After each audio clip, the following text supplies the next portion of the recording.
Hello, everyone, and welcome to this We Create EDU Hangout. I'm Jacqueline, and I run a channel called SciJoy, and I am joined by some guests today. The channel Alliterative. We're going to be reviewing their channel and giving them some feedback.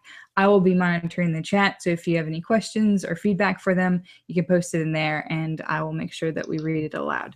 So would you guys like to introduce yourselves and tell us a little bit about why you started your channel? Well, I'm Mark. And I'm Avon. And boy, why did we start the channel? Just out of interest in the subject, really. Well, and specifically, Mark started it because he had a lot of, I'm just going to talk for him. He had a lot of things he wanted to talk about. We both teach at university, but that's means you teach in a very specific department and a specific field. And Mark in particular was feeling a little constrained by that and wanted to be able to talk about stuff that was interesting to him that didn't necessarily fall in the kind of teaching he did, and to people who weren't necessarily his students. And so that's where you started making videos, and we sort of I started blogging at first, yeah. And then I realized this is kind of a dying genre, and YouTube was really more interesting, the stuff that was going on there. So I sort of switched to doing the videos. And the way that it runs, the reason there's two of us is, so Mark does the research and the writing, and he narrates, and he does the animation. So he's basically producing the videos, and we do the film the two cameras, and Mark's the one on camera. I edit the audio, edit the video, do the social media, do the any kind of promotion. Sometimes I do the social media as Mark, so occasionally you may have been spoken to by Mark. It might have been me.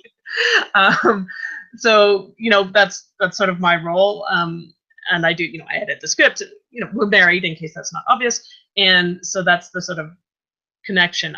We have complementary backgrounds. Mark's a medievalist, I'm a classicist. We have overlapping interests, and so that's what this is produced. So we've ended up with the videos as our main thing. We also do a podcast that's based on the videos but goes beyond it, an audio podcast, and another audio podcast, but we won't talk about that. So that's what we sort of do. And the goal has been to grow the channel, grow the podcast, grow the audience, and move towards making it more and more of a larger portion of Mark's life. I don't necessarily want to say job, because making money at it would be nice and all, but isn't necessarily the primary goal. It's more about reach and audience, and feeling like it's a worthwhile thing to spend time on. That it is reaching enough people to be worthwhile to do that. Do you agree with everything I just said? No, See why I do the social media? Well, it's good to have a team working together. That probably helps internet videos. Yeah, we need to work her in more. Yeah. We have a couple people joining in the chat. So as they're joining, maybe we can. Do you want to screen share your channel, or do you want me to and walk through it? Well, maybe you can just do the basic channel. Okay. Okay. Partly because Mark doesn't run Mark's computer, and he doesn't have TubeBuddy too. But yeah, TubeBuddy has not been working today. Oh yeah. The internet's been a little wonky, but we'll try and see how it goes. I have it on my computer, but he doesn't have it. So I think you guys can see this now. So I think was it you that suggested this beginning playlist? I really like the new to the channel playlist. Start here. It wasn't us. Somebody else suggested it to someone else, to Adventure Science, maybe. When we did that one, I can't remember. But anyway, we thought that's a really good idea, so we stole it immediately. Yeah. Well, I really like that. Yeah, it's been getting since it's been getting, like, those ones that are on that front page of that list are getting views more than they would normally as old videos, and I think it's definitely been useful. Everyone has different opinions of channel banners, but sometimes if you put I don't know. I don't think you have specific release like times during the month or anything, but if you wanted to put like a little blurb about your channel or something, maybe Right. other people can tell us in the chat what they think. Like as part of the text, like as part of the graphic, you mean? Yeah. Yeah. Just like an overall explaining thing. That's a good point. So you have your uploads and different playlists, and I like that you have like paragraphs explaining what the playlists are. Right. I think that's really good. Chat, you can tell us if you have any comments on playlists, but I think I might go over to your uploads and look more at the general gist of your thumbnails Right. and how things are going. Yeah, I mean, in terms of things we'd really like advice on, so maybe I'll just mention that. I think we definitely are always looking for advice on thumbnails and titles. We had very, very boring titles for a long time, just trying to keep them consistent, but they weren't very interesting. We're slowly trying to make some of them better, but any suggestions on titles would be helpful. I mean, obviously anything anyone sees that they should comment on, but in specifics, I think the other thing, as I mentioned in Slack, is that we're finding overall that our actual subscribers or that the percentage of our subscribers that watch any given new video seems to be low, though I don't have a good comparison to know. So there's a couple of questions in the chat. Yeah. They said, why did you choose the channel profile picture that you did? I was super confused and worried about the channel when I first saw the image. I don't. Maybe you can elaborate on that. Good News Channel. And then the other question was, the channel is alliterative, but why the endless not? That was because I had the YouTube channel before I started doing videos for a long time, and I had a few little videos up before that have since been hidden. So yeah, you had an online presence as alliterative, and that's what the channel was called. And we did think about should it be a new one, and then we couldn't get the Endless Knot. So he had a blog called the Endless Knot, but anyway, it was all confusing. And yeah, I do think that that's an ongoing problem. We have a bit of confusion between. I've been trying to bring them together to make it alliterative, the Endless Knot, as one whole thing, but it's still a bit. It is more confusing than it should be. So yeah. I take that as a point. And the Good News Channel clarified that his degree is in religious studies, and so the pentagram normally means like a satanic topic. Well, so interestingly, it is a reference to the pentacle, but it's a reference to a Christian meaning of it, the Sign of Solomon. Yeah, from a medieval poem, which is the sort of symbol of interconnectedness, which is kind of the point that we were trying to aim at with the channel. But I mean, so we went for that a long time ago when we first started doing it. Again, it has to do with the sort of theme of interconnectedness of the channel. We have a whole bit about it we have a website and it's on that. But I've always wondered, could we have something better? Neither of us have any graphic design skills whatsoever. So we went for something pretty simple and that we could make. But that is eye-catching and would look good on a small. Mm-hmm. But it isn't necessarily. It's an obscure reference in terms of to the Sign of Solomon and Sir Gawain and the Green Knight. I mean, those are not things that people know off the top of their head. You have an entire video explaining it, for instance. So I don't know if there's other suggestions that people have for good graphic images that encompass a channel about a whole bunch of unrelated things that we think are related. That'd be great. So once I watched a video, I got it because I went down to these older thumbnails. Do you guys use something like Prezi? It's similar to Prezi. We use Inkscape. Oh, okay. And there's an extension for Inkscape called Sausy, which is sort of Prezi-like. But it allows even more. There's more flexibility than what you get with Prezi, but it's not as user friendly. So took a bit more effort to learn how to use it, but it works pretty well. So you can, like, once you watch your, like, one of your videos and you see like this actual connected knotness to it, like the endless Yeah. knot makes more sense, and so does like your icon and stuff. But it's a very hard thing. That's why ours is just our name, because Just I the have name, no yeah. I was like, I'm just gonna find an interesting font and go with that, because I don't have any graphic skills. So chat, if you have any advice. And I think you guys had told me before that it's kind of the same with your Twitter accounts, right? Yeah. Yeah, we ended up the same thing. I mean, we both had Twitter presences and communities long before we started the videos, that we didn't want to lose. And we didn't want, so we did start a channel. There is a channel, Twitter, but, and I try to make sure I post to it, but it's not really where we both hang out. So Mark has, had been Alliterative for a very long time. So again, our online presence is sort of split between Alliterative and all the endless knot, because the endless knot was taken, and that that continues to be confusing too.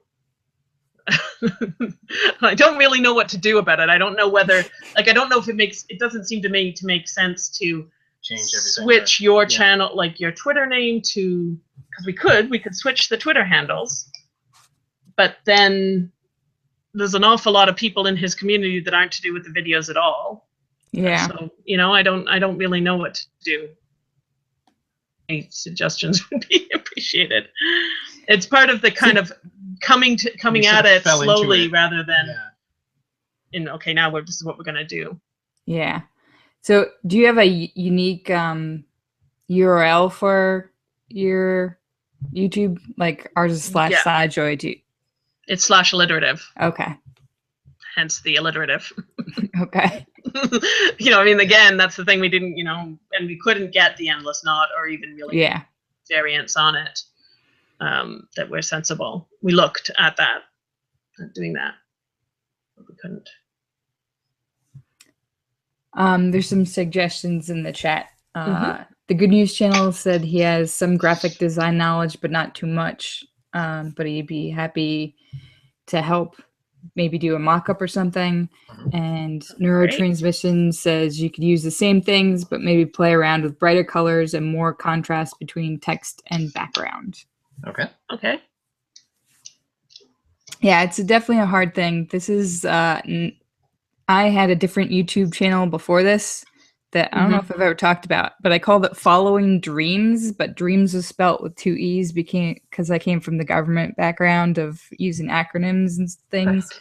So that was just a mess. No one could ever find it. So when I made SciJoy, I started from scratch because I had the same kind of problems you guys did. And I couldn't, like, some of it was just dreams and some of it was following dreams because I couldn't get all the right social media handles. So it's definitely difficult if you start halfway through. Yeah.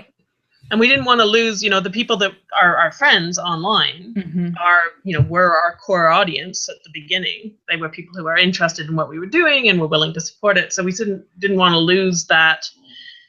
Anyway, you all know what the problem. Yeah. That was the situation.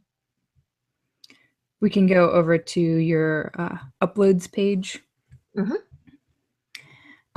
So do you guys post videos about once a month, it looks like? Maybe twice a month?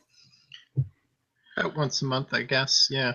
For a while, it was probably about once every 3 weeks, but that became essentially impossible in terms of getting them done. So we've been trying to keep to a once a month schedule for the last year or so. Maybe a little less than that, but some amount of it. That's been the how much we had. I have the same kind of problem, and I've talked to some other people about this because consistency is supposed to be what helps you grow the most. Would you guys be interested in trying to talk out some smaller topics to use in between, or do you think you'd only really want videos that are kind of the same production value?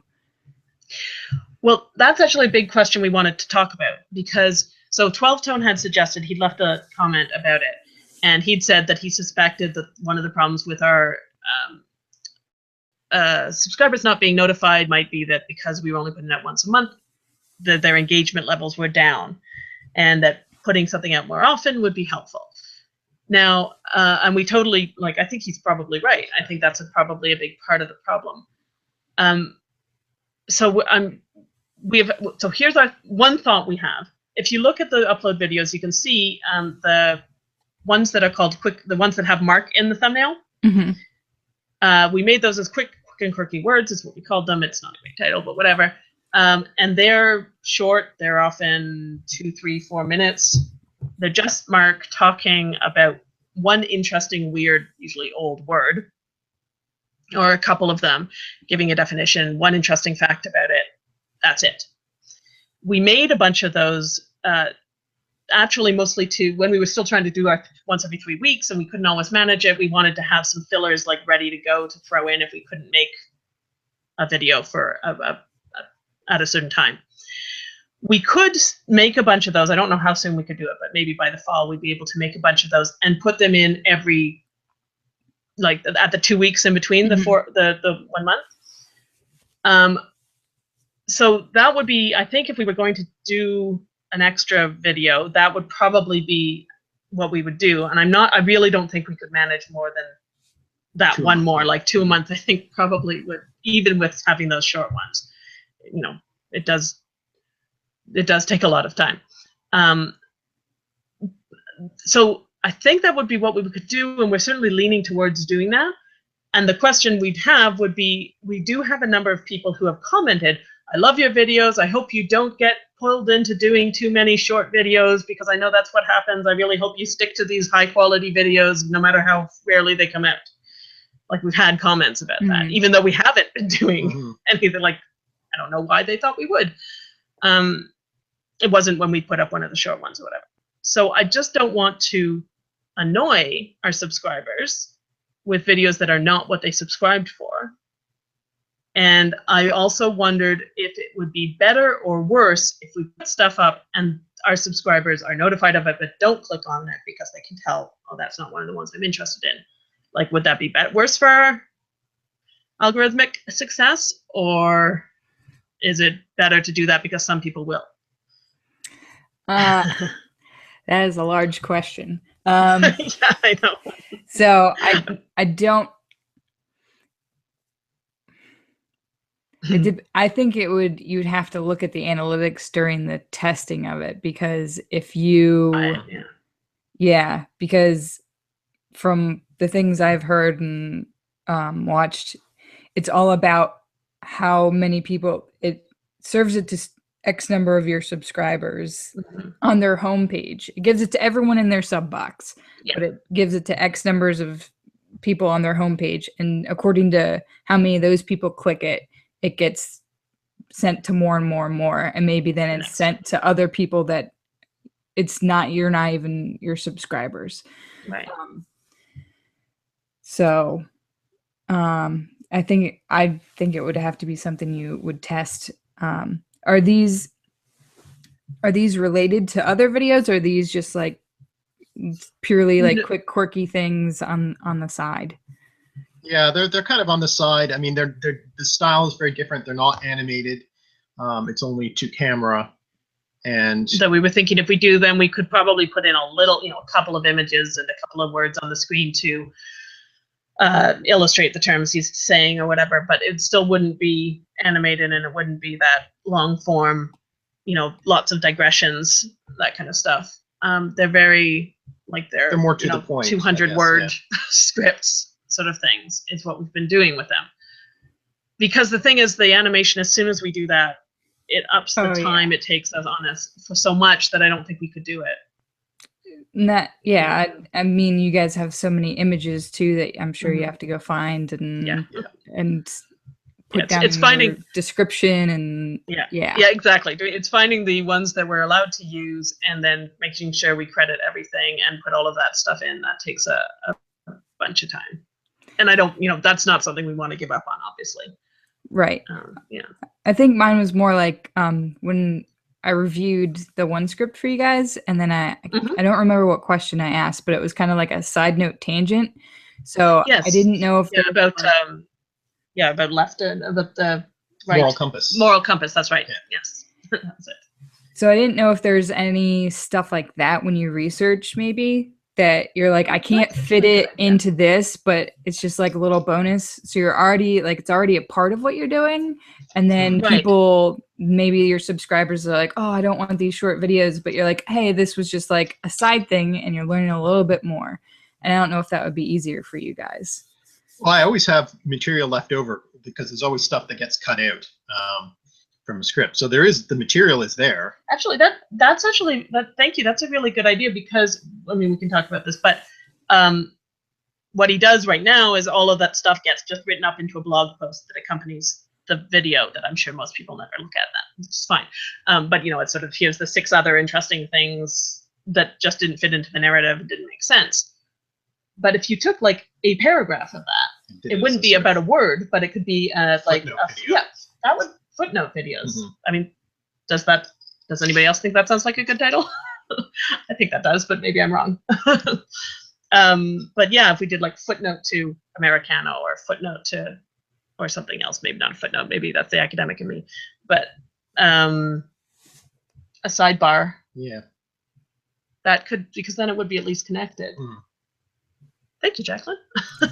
This is why we have these conversations. Yeah. I think, and I mean, that wouldn't, you've already done the work. Now, we couldn't do those ahead of time to load up early. You'd have to, but we could do them at the same time as you're doing the to camera for the main video, and then they could just go out 2 weeks afterwards as a sort of follow up.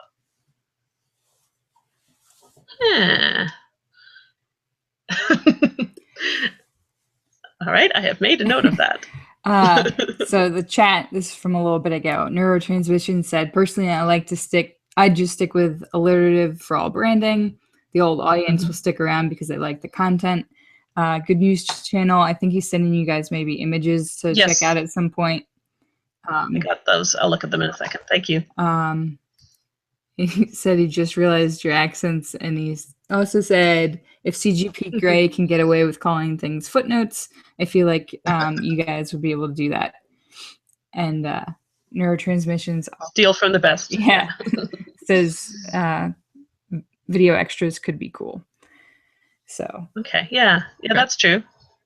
So thank you. Something to try. That's what we do is Well, and I mean, being able to get more value for the work that's already being done is definitely helpful. You know, if you've already done the research and you've already written it up, essentially, then why not try to get something better, something more out of it? Yeah.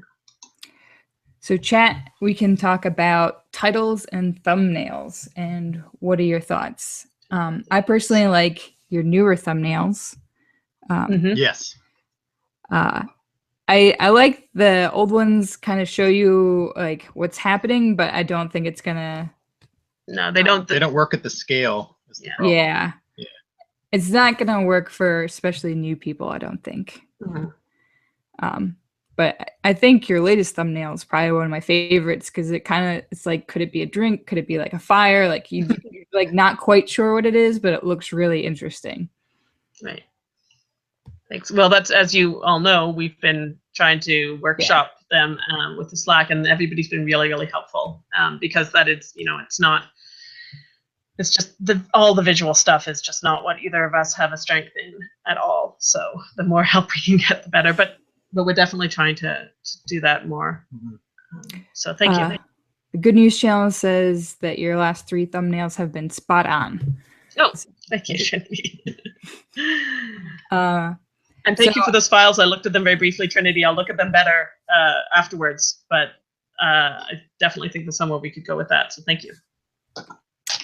I'm trying to think of more ideas for your titles because I know you have like lots of interesting connections in your video. So I'm terrible at titles too because I never like to do clickbaity things. I like it to be very like, this is what it is. But if you wanted to be more like attention grabbing, you might be able to get away with like some unusual connection you make and then turn it into a question or something in your title. Yeah, our next video is going to have a question title. So the next video that we're working on now is called what did we decide on? What's the first word, or what's the earliest word in English? What's the earliest English word? Yeah. Yeah, I think that's go to bed, sweetie. Sorry. There's a 6-year-old in the room. Go to bed. Sorry. It's okay. Yeah, so we're hoping that that'll be a little. I know that what's it, Tolton, I think, who again suggested for titles that he finds questions. I mean, which is, I know lots of people know that the questions work well, and that's the fact that there's always we're torn between like there's too much to possibly include into a title, and including the more interesting bits will be really misleading because we don't want anyone to think it's about any one little fact that we talk about halfway through, because we don't want someone clicking on it and going, why isn't this, for Americano, why isn't this about the American dollar? Because we don't get to the American dollar till the end, for instance. But at the same time, so if we only say the word that it's about, which is the one obvious thing it's really about, that's not the most interest, it doesn't grab people necessarily. Like, I mean, linoleum, every time I look at linoleum, it makes me laugh because, I mean, it's an interesting video about interesting things, but like how on earth, we had no idea how to tell people that it was interesting. I mean, it's about linoleum. How can that possibly sound interesting or look interesting? I know I argued with you about that background. But anyway, so trying to find a way to convey what it's about to new people without, but I don't know. I mean, that's our overall problem with the channel, is that we're always trying to talk about so many different things that it's hard to find the niche because people are looking for something specific, and we often glance at it, but that's not the only thing we do. Yeah. But we're not going to solve that. We just need to get it to the point where enough people know that that's what we're doing, that that's what they're looking for, I think. So question titles, I guess. They said, I think as long as it's descriptive and short, you're good to go. Mm-hmm. I think that helps not being clickbaity, but I know it's harder to be found. Even if you can try and like work with the fact that it's a niche thing. I mean, one of our videos that took off was because it was very like weighted bits was like in the tags and like most significant bits and stuff like that, like small things that like very few people are searching for, but that's like we're the ones that have information about it. So if you can even go down smaller than that, like keep the word in there, but maybe something very specific about it that maybe somebody is going to be looking for. I don't know. It's a very hard problem. Linoleum is not boring. Yeah, maybe that should have been our title. Just linoleum is not boring. Why linoleum isn't boring? It's all about patent history, which everyone knows is fascinating. No, not patent history. That was trademark. Trademark history. Much more interesting. It's interesting. No, I know, but that's all right. That's something we're used to. Teaching is trying to convince students that what we're talking about is interesting in spite of all appearances to the contrary. I don't know if you had a chance to listen to the Buffer podcast I sent you. No, I haven't. Yeah, it's in my list. So it was about Webster. I think it was Webster. Yes, Merriam-Webster. Yeah, Merriam-Webster dictionary. So how they're trying to get more people to follow them on social media. So they will hit certain trends and put out creative things, and they only think that people will leave because it was a meme for a day, and they're just very surprised by how many people stick around with their Twitter account and stuff. Right. So that was the closest example to what you guys are doing that I could think of. They do that account is specifically really, really good. They do. I mean, part of it is that they're nimble enough that they, because they're just posting a word or a definition or something that they can be really good, which is great. And they just got an award from the Linguistic Society for best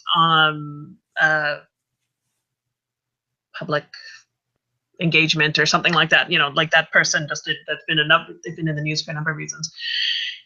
In the circles we're in anyway. So I agree that they do a good job, and I'll listen to that because I think that's a model, even if we can't do exactly the same sort of quick turnaround. Yeah. Or even if you could do like a smaller thing on Twitter, because that's a smaller. Yes. Yeah. Well, actually, you have a bigger audience. You mean to do that, don't you? Playing around with that. It's all about time, of course. Trying to sort of organize it. I don't know if anyone of you saw that I posted. We were just trying to figure out our schedule for the next 12 months, and like a video once a month, and we do a podcast twice a month, and then there's this other podcast we do once a month, and just that was for 4 things a month. And I also have a full-time job, and Mark has a part-time job, and we have kids, and it was like, why are we doing this? I can't do this.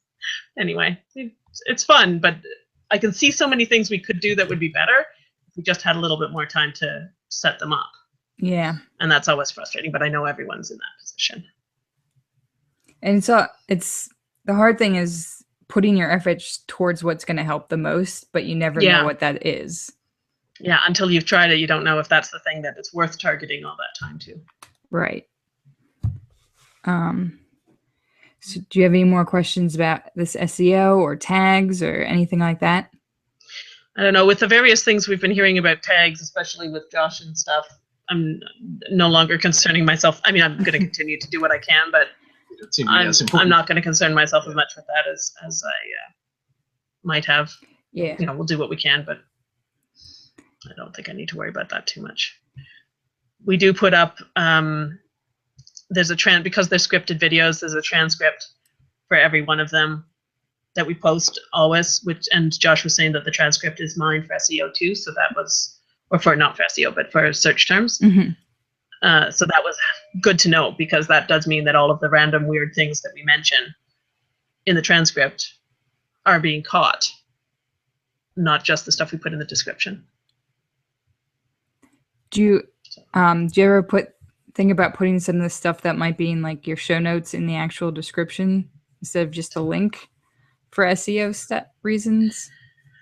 Well, that would be a good question. What should we put there if we did? I mean, what we put in the show notes elsewhere, image credits. The image credits, I don't think that would be particularly useful for SEO. And it would be very confusing because you'd have to somehow make clear what image was which. The transcript, I guess. Transcript. But we have that. We already have that. But I don't know. I mean, does it make sense to put the transcript itself in the actual description? Would that be probably too big? Yeah. Because it's usually 2,000 or 3,000 words.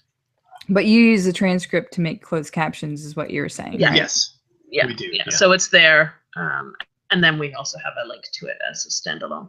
And then the other thing we put in the show notes is just your sources you used. Yes, list of sources. So I suppose we could put that in. I don't know whether it would necessarily be any help for SEO, but it would make it just.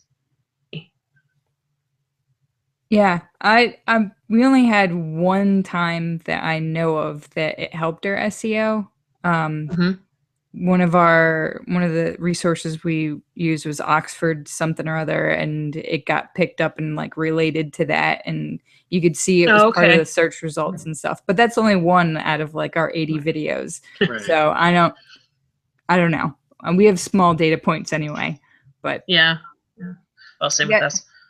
I guess I was thinking more like when you put your extras, would you ever put any of that kind of stuff in here even?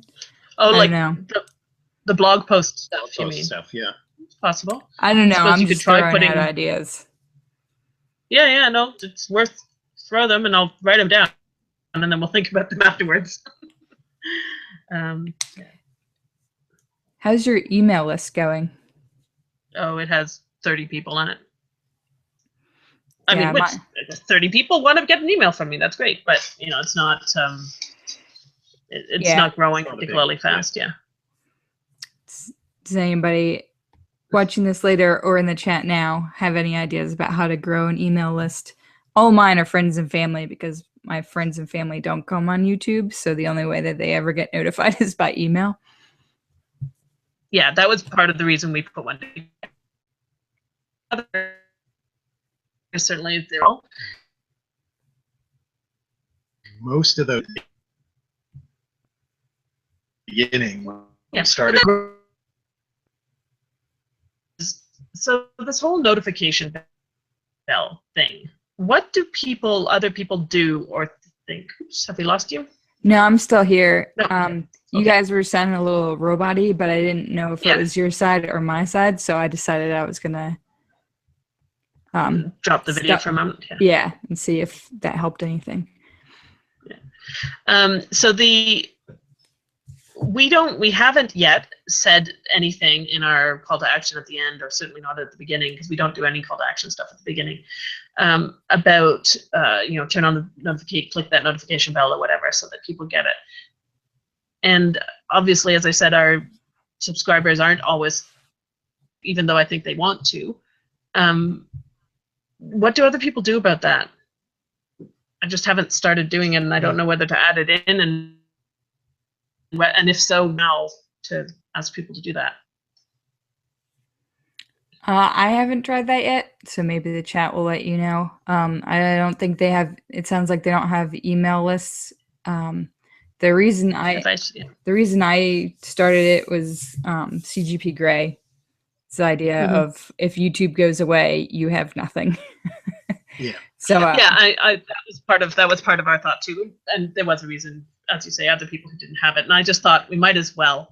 It costs we use the MailChimp. It costs nothing. It only takes a little bit extra time to send out. I have a format and everything, so it's pretty quick to do. It doesn't take very much extra time. Why not? Yeah. I don't expect it to be a big part of our. Good News Channel says if you're going to add it organically at the same time as you ask for subs. Be sure to subscribe and click the bell to be the first to be notified of our new videos. Right. Okay. Yeah, the first to be notified is probably better than just saying, so that you actually remember to come. That sounds a little needy. Yeah, make it more like we want to be a part of the super exclusive notification squad. Push this bell. It's a good point. What value are we offering people that sign up for our email list? I don't know about you guys. Personally, I try and add some behind the scenes stuff. It's the same reason I try and get people to join Patreon or something. We had like a little sneak peek video we sent out at one point, just more of like what's coming before other people know. Yeah, we haven't added anything to it. I'm feeling on it, and I know it's hard to, I'm conflicted on it, as you can tell. I hate getting email from anybody ever unless I need it. And so when our form says we will only send you emails to notify you of videos and no other reason. Now, having locked ourselves into that, we now don't feel like I get a new email list for the podcast, because I felt like I couldn't. I sent one email out saying we're starting a podcast. Here's the link to get an email for that. But I feel like I made this promise when I signed people up, so now I can't really change that. I suppose we could send out an email that said this is what's changing. You can unsubscribe if you want, but I don't want to do that unless I'm really sure that that's a good, the right thing to do. So at the moment, all it is a notification. It's just a way of getting a notification for the video that is different from having you. We have friends who don't want Google accounts because they don't like Google, so they're never going to get a YouTube account. Yeah. We have very privacy-oriented friends. So yeah, that's all it is right now. And I've toyed with the idea of a newsletter more type thing, but it's very low down on our time priority, I think, at the moment. We don't have very interesting things behind the scenes either. And stuff. There's interesting stuff. Look, Mark's been looking at a different book this week. That's all we got. Same problem on Patreon.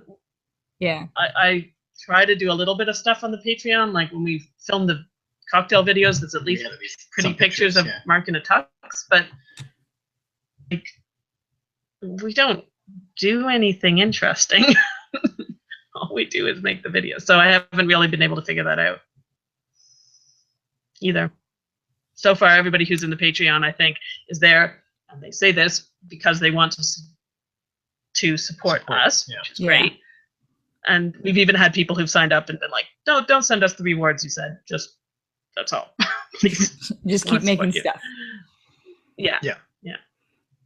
Oh, he clarified he meant more how to get them to initially sign up as opposed to continual value, like how Tim Smoyer has a free ebook for signing up for his email list. I purposefully don't do that because I hate that with an utter passion. I find that to be scammy personally, so that's just a very biased opinion against that kind of thing. Yeah, I think that's it's not that specific thing. I mean, on the one hand, I can totally see having a reward for if you're going to sign up, here's a reward. But I agree, like, personally, as soon as that sort of anything like that happens, I think, nope, I don't want to do it. I don't want to be giving you, like, you want me to do this too much, so I don't want to do it. Yeah. It's basically my emotional response.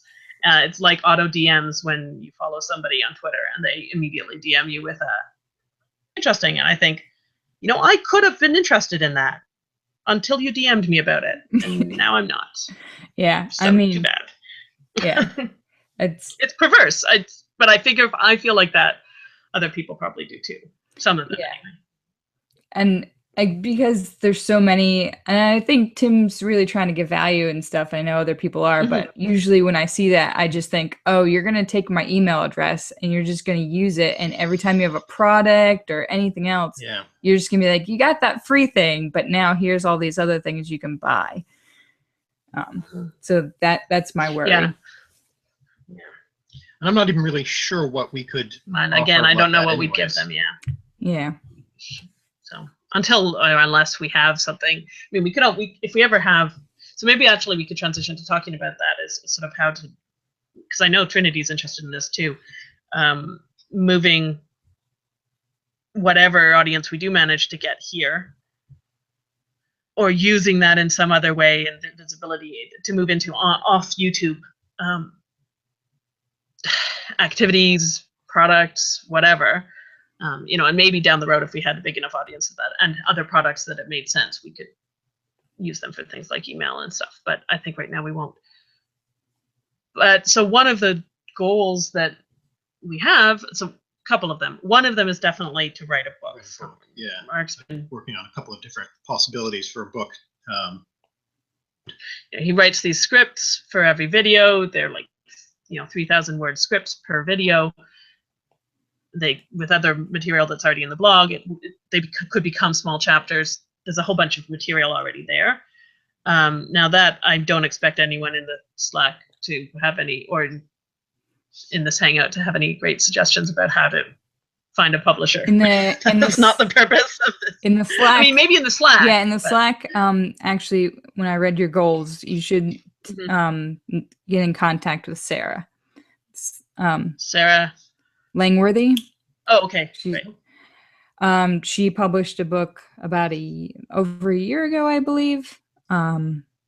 She is also an academic. She's developmental enthusiast, and so she has a book out there. I think she's talking about this. Okay. I hope she has. She's trying to do an audiobook for it right now. And you wanted to do speaking things, and that's what she's currently doing too. And I've asked advice from her for that because I've done lots of speaking gigs, but always for free. And I was like, how do I actually get paid for this? And she was helpful. And she said, one of the things you should do is get like a speaking reel. So if you have gone to things and done it for free, or even maybe in your classroom or whatever, just show like, this is what I talk about. This is what you would be in for, like kind of a demo of the presentation, or even put together like a reel of stuff that's on your channel and put that on your website, and do it that way. Be like, I have experience. This is what I've done. This is what you would get, kind of thing. We could do it. Sorry, we'll come back to this later, but we could have you do like a public talk at the Yeah. department Mhm. and film it. Yeah. Awesome. Okay, thank you. I've done a lot of conference papers, but that's much more. That's a different kind of world.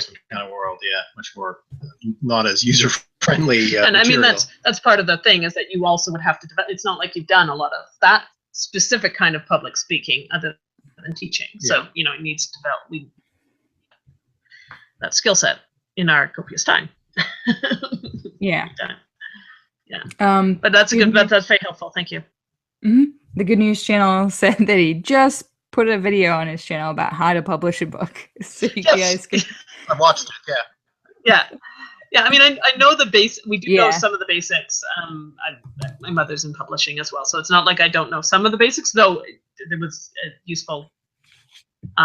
It really probably comes down to, in terms of what we could ask for from other people, would be contacts at this point.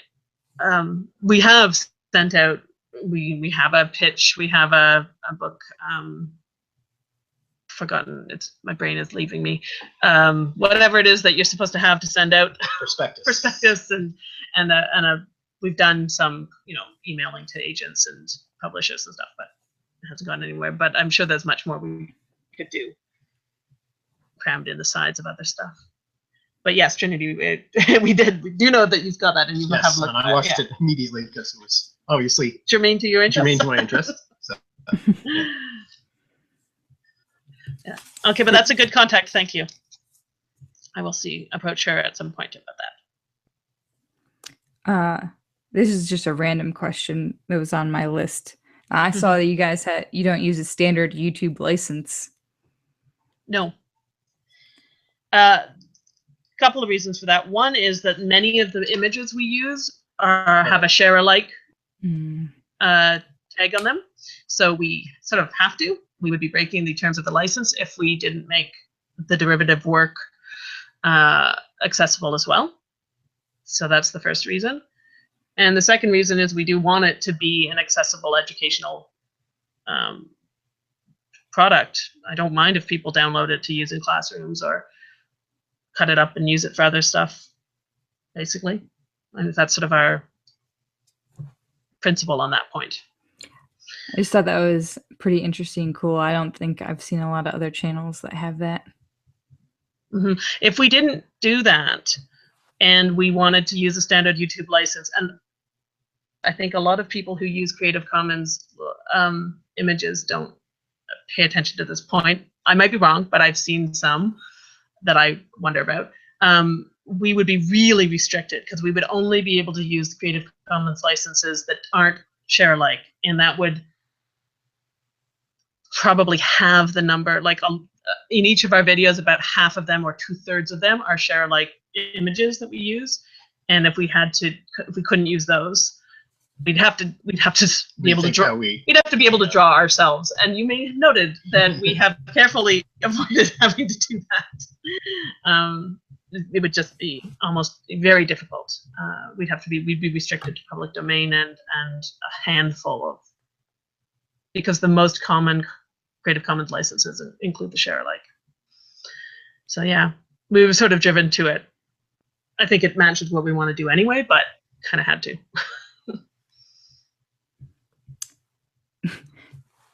Good News Channel has a bunch of comments about book stuff. Book idea: take a word like sushi and spend every chapter working your way to an entirely different idea, like 7 Degrees of Kevin Bacon, but in book form. Yeah, I mean, we were kind of thinking about that, like a sort of connected thing. To be just a whole words and cocktail connections, because we've been slowly, because that is more appealing sounding than just random words. Food is certainly always a popular topic. A good topic. Yeah. It's a catchy topic. So yeah, thanks. I also suggested, I think I've told you this too, maybe doing a collab with Common Man Cocktails for your drink videos. Yeah, you did. Good idea. Yeah, you did mention that. Yeah, I haven't followed up on it yet. And then Mr. Beat joined and said, which started first, the podcast or the YouTube channel, and which do you prefer to work on? Well, the YouTube channel started first. was going for a good year and a half before. Basically, what happened is Mark's always watched a lot of YouTube channels. I haven't, mostly, and I'm still kind of bad at it. I like them, I just never get around to it. And I've been a podcast listener, an avid podcast listener for 5 or 6 years now, at least, and like really avid. So I wanted to do a podcast, and I kind of had to convince Mark a bit. And I said, well, look, we can play the audio from your videos, and then we can talk about it. So it won't be any extra research. You don't have to do any extra work. I'll edit them. It'll be fine. And maybe it'll drive a few people to the videos. So we started doing them. For me, personally, the podcast is where I also get to talk. And you may have noticed I like to do that.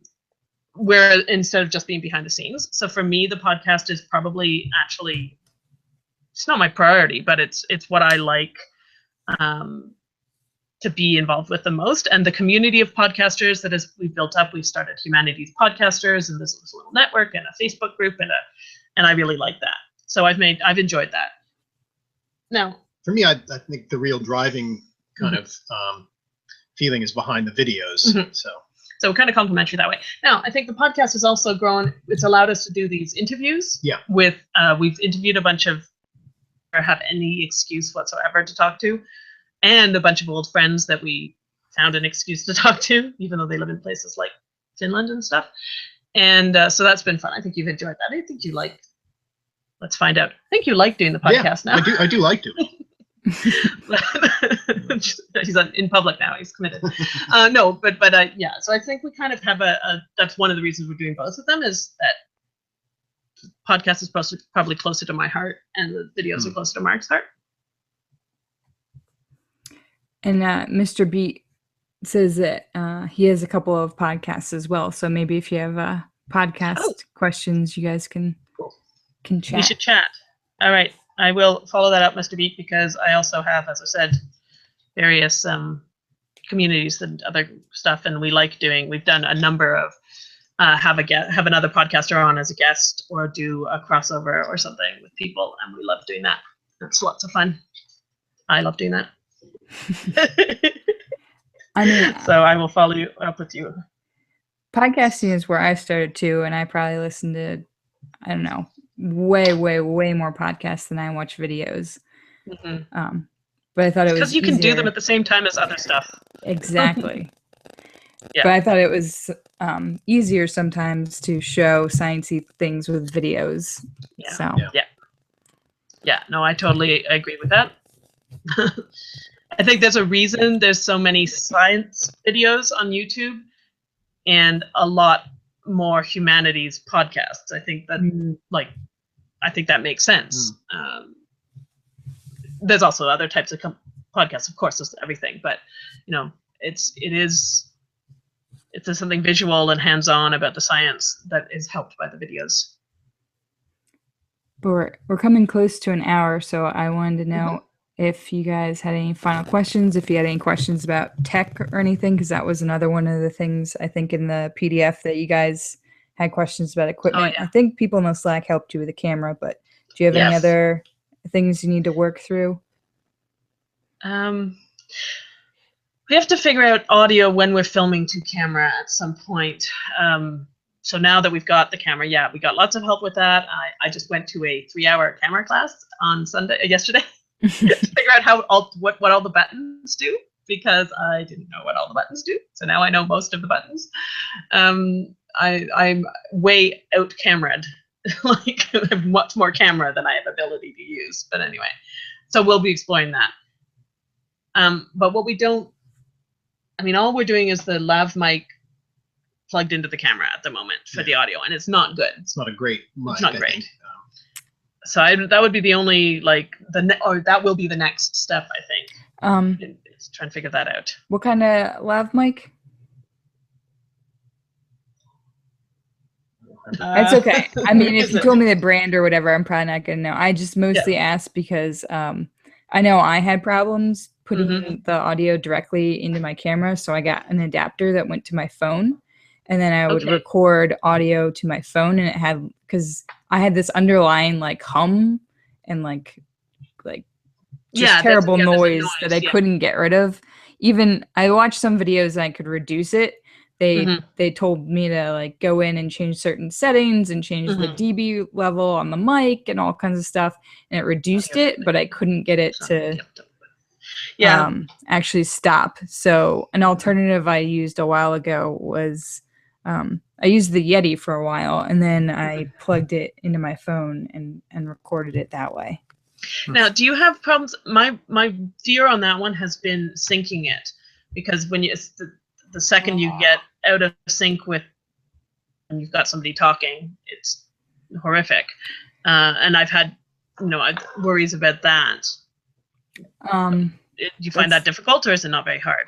Well, not for the software I use. It syncs it, so that's helpful. But before, when I would have, I think I had like iMovie or something, I would just clap really loud, and then I would see a big spike, and I would line up the spikes. Oh, so you'd have. So what you mean is you had the audio from the recording from the camera anyway, so you could just you could overlay those two. Oh yeah, okay. If you have those tracks, and then you just erase, once you've got it synced, you just erase the audio from the camera. Correct. Okay, that makes sense, because that was my stumbling block. I couldn't think through the making sure that would work. No, I could. I'm sure I could line it up just with the tracks, even with even without an auto sync, though it may have one for all I know. But okay. We could experiment with that. So you said to your phone it just sounded better? Yeah, so just do it I got to the computer, that might work too. Yeah, so I used a Yeti for a while. I tried multiple audio setups.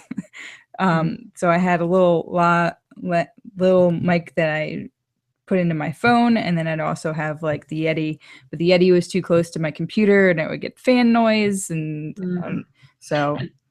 And did you have, for the Yeti, did you just have it like out of shot but fairly close? I mean, that's the other thing, because we don't have a boom mic or anything, or boom. It was on a stool in front of me, and the computer was as far back as I could put it. But you just also have to make sure like it just added more steps, because I would have to record it to my computer, and my computer would get like angry if it was more than like 20 minutes, and I had to make sure you push the right button so to actually record it, and all those fun things. Help. Yeah, it does help having the two of us. It means that when we do recording sessions, it's not one person trying to do everything, which probably would help, because we do have, because of the podcast, we do have decent mic. I mean, they're not amazing, but they're better than the clip-on mic, and a soundboard, and so we could try recording that just into the cam. Yeah, okay. Well, we'll that is the next thing we want to play with, but that's helpful, even just getting my brain over the how do you sync it to the mouth movement stuff. So I feel like I could try that at least. Yeah, that's why we talk these things out, because if you've never done it before, it never pops into your head. And we took, when we started doing this, what was it, 3 years ago, we went from, I have no idea what the words people are using when they talk about this tech mean. Like, are you speaking of a software or a hardware thing? Like completely no idea about any of it. And so it's been, we've learned a lot, but there's a lot more to learn. Okay, so let me just write that down. I've already forgotten what it was. Oh, I know what it is. Syncing up the sound. Yeah. Neurotransmissions uses a Rode Smart Lav, which does have some noise, but it's great. It plugs into the phone. Okay. Yeah, mine was a Rode, and I had a little adapter thing. And then Good News Channel also syncs up his audio like that. I think his mic's just off to the side too. Okay. More mic to the side. Okay, thank you. Because we do, the two camera part has been such a small part of the videos, we haven't really focused hard on figuring, getting them perfect, because we figured, well, like it's a small part of it. If we are going to start doing more of these short interstitial only to camera, though, I think it's that much more important that they're good quality. So I want to make sure we make that. If we're going to do that, I want to get better at that part of it. Not only that, but if figuring this stuff out makes your turnaround time quicker too. Like if you just I get to set this up, and then you guys can make more of it. And don't have to spend all our time figuring out the noise, and Cool. I think this is a ton of helpful stuff for us, I think, which we can find the time to apply. Yeah, No, but it really is, and so that's great. Thank you. yeah. Thank you everyone in the chat for joining us. Thank you very much. Thanks, everyone. You can obviously give more feedbacks in the comment if you're watching this the next day or in the Slack. I think then, yeah, the next hangout will be on May 17th. I don't know who yet. It might be Draw Curiosity, but she's in a very different time zone, so we're gonna have to work that one out. And there will not be a hangout on June 5th because I will be in the desert, I think. Oh yes, yes, and possibly growing potatoes or something too. Yes, I don't think I'll be back, and even if I am, I might be too tired. So it's highly unlikely that there'll be a June one. Yeah, but I'll try and have one later in. Actually, I don't know if there'll be any in June because then there's VidCon, so we might have one in May and come back in July. We may have a special one. The Road to Nerd Fighteria would like to come on and talk to us, so we might have a special little episode with them. Is that Matt? Or other people too, but Matt Polka is involved in that, I think. Yeah, Matt's involved in that. Sarah, Liz, I think it was Liz that spearheaded it. She was the one that asked if they could come on. Right. Cool. So. Great. Well, thank you very much.